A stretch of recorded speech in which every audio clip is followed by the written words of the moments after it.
Welcome to another webcast. This is Veronica Russell from MMTAXMAN.com. This is your daily tax webcast, and I have Patrick Russell, EA from MMTAXMAN.com. Patrick, good morning to you. Good morning, Veronica. Guys, we are taking a pause today from the IRS audit adventure. We'll return back to that soon enough. We've been getting a lot of calls and queries from small business owners inquiring about whether or not they can hire their kids. Veronica, give them the headlines on that. And the answer is yes. So in this webcast, we're going to explain how mom and dad, if they have a business together, how they can hire your own kids. Very good. And that's a big deal, especially if you have, a lot of kids that are helping in the business. So it's a wonderful write-off for two reasons. One, since 2017, the TCJA, the standard deduction, as all people know, rose to $12,000. Now it's $12,400. So what makes hiring your kids such a great tax benefit is that not only do you get the write-off from the business standpoint, but the payment of wages will go to the child, which, let's face it, can now contribute to the household expenses, right? But what's great about those wages, they're exempt from all payroll taxes, Social Security, Medicare, unemployment, state disability. It's a zero tax effect way of receiving a now substantial up to $12,400 is where we would usually advise mom and dad businesses of setting their kids' wages at. Now, why $12,400? Because that's the current standard deduction for all U.S. taxpayers. To mean, do we have to give the child a paycheck and a W-2 at the end of the year? Let's go in that direction. Yes. So definitely you have to treat the child as an employee, which means that you have to do paychecks, which is a payroll service we can always provide for you guys. So paychecks, time cards is very critical for you guys to treat the children as an employee. Yes. Don't pretend that that's because if your children and it's under 18 years old, you have to treat it differently, right? Related party transactions, even at their most clearest where you're in the right, meaning there's a rule in publication 15 that allows this Mr. or Miss Auditor with a related party transaction, the burden of proof weighs heavier. You need to have the time card. You need to have the work description of what, if you're talking about a minor child that's between the ages of 5 and 10, you're looking at potentially marketing as some of the activity. Very, very light office duties. Let's be reasonable here, people. We're not advocating making things up. We're advocating you understanding that whatever your kid is helping you with and you're not paying them and getting the tax benefit for it right now, this is how you get the tax benefit. You want to organize those activities, organize how that kid helps you, whether it's web marketing, he sticks in for pictures that you post onto your web platform and continually update it.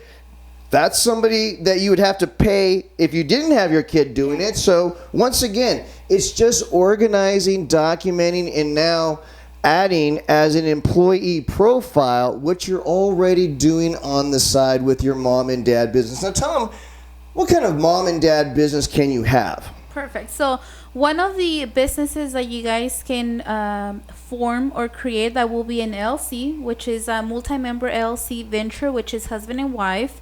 Another one will be a simple sole proprietorship, which means that you don't have really any entity besides working internally on a Schedule C sole proprietorship. Very good. That's those are the main ones. Absolutely. Corporations in this scenario will not work. Reason being, common sense, corporations can't have children, right? Now, with the LLCs being listed as partnerships under the IRS code, the mom and dad being partners equal owners, that profile allows partnership joint ventures to still benefit from employing minor children, or as you say, can go the easy route of a simple sole proprietorship that would also work just as well.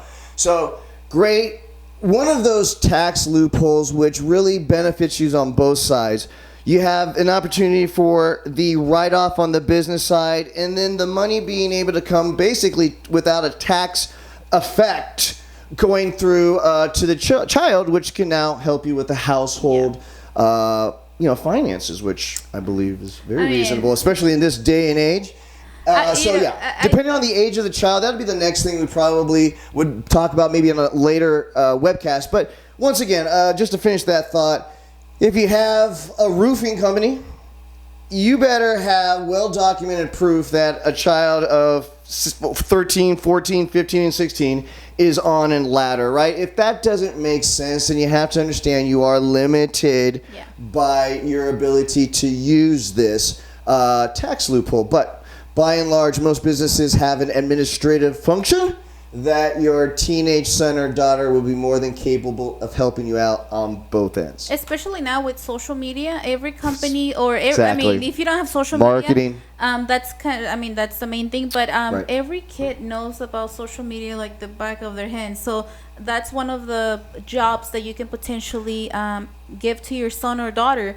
And another thing is that we keep saying the standard deduction. Why? Because if you do that, obviously you don't pay any taxes, any payroll taxes, and they don't have to file taxes. Thank you so much. Going beyond that means that they have a taxable income, which means that they have to file taxes. Final thought. So carrying out the year for your minor employee, we've talked about needing to keep the work journal, the time cards, having the payroll reports filed quarterly. To what end? To giving the child employee a W-2 at the end of the year, to which, yes, they will have to file their own tax return. Yes, they can still be claimed as a dependent. Now, if you keep the total wages paid lower than $12,400, it will just equal out and be eliminated by their personal standard deduction, which would then bring their taxable income to zero. Zero tax net effect. I think that follows. I think the logic follows there. You get what I'm saying there, guys? So, yes. Now, do you have a payroll responsibility now to kind of make this loophole work? Yes, you do. Do you have an extra tax return filing responsibility for the minor employee that you need to incur in order to make this loophole work? Yes, you do. But these are minor considerations considering the benefit of an extra 12,400 times how many minor workaholics you have in your household. Well, okay. Well, thanks, Patrick. I know. We'll come back around on that. Yeah, we're going to follow up with another webcast on this topic just because, when I was younger, I never got paid. So this is great for companies that have children and they're helping. So thanks, Patrick. And thank you. See you guys on the next webcast. Have a great day, guys. We'll see you next time.